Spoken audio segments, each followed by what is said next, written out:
في بعض من الناس قبل ما تتوفى بتكتب الوصية بتاعتها، فأحيانا يقوم كاتب كل الميراث بتاعه لشخص معين عشان يحرم باقي الورثة التانيين. ايه بقى رأي الشرع والقانون في حاجة زي دي؟ هو للاسف الموضوع ده بنشوفه في حالتين اتنين. بيكون شخص مثلا ما خلفش صبيان وعنده مثلا بنات فقط، فيقول لا خلاص انا هبدا اكتب كل حاجه باسم البنات علشان خاطر اعمل لهم مستقبلهم، وبالتالي بيحرم كل الورثه. على الوجه الشرعي يعني اخر فتوى صدرت من الازهر الشريف ومن دار الافتاء بيرجع لنيته هو. اذا كانت نيته فعلا ان هو يحرم باقي الورثه من التركه فكده هو آثم. هو لو عنده بنات مين باقي الورثه غير بناته؟ اخواته، العمام، اخواته يورثوا طالما ما فيش ذكر. دي المشكله، بيقول لك اخواتي هياخدوا فلوسي، وطبعا بتكون زوجته وبناته يعني هياخدوا كل حاجه. طب ولو امه لسه عايشه تورث؟ بتورث امه، بتورث الاب اساسي.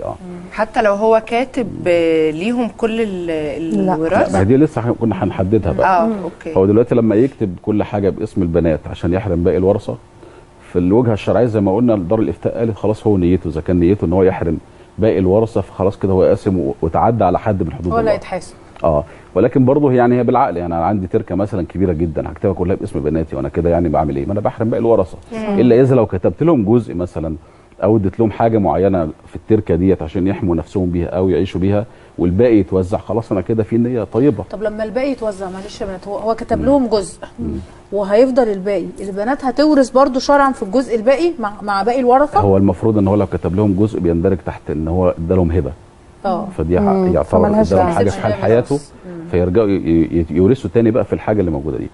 ولكن بقى على الوضع القانوني بقى واحكام القضاء في حاله، يعني انا يمكن خدنا احكام كتيره منشوره عندي على الصفحه في هذا الشان. كان برضو شخص وكتب كل حاجه باسم البنات.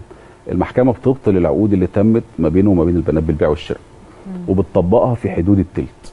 يعني لو باع التركه كلها واحنا دخلنا للمحكمه وقلنا ان كان في سوء نيه ان هو بيحرم باقي الورثه، المحكمه بتطبق التعاقد دوت في حدود التلت فقط، على اساس انها بتعتبر ان التلت ده هو وهب البنات التلك، فلا وصيه الا في حدود التلت، فبتعتبر الجزء التلت ده وصيه ليهم وتبطل باقي البيوع وترجعها لباقي الورثه. طب ايه الاثباتات لسوء النيه؟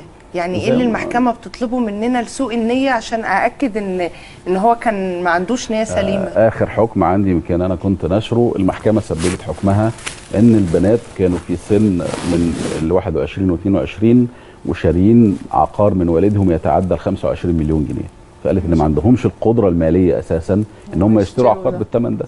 فبالتالي خلاص الموضوع كده ظاهر ان هو في تعدي على الحدود يعني.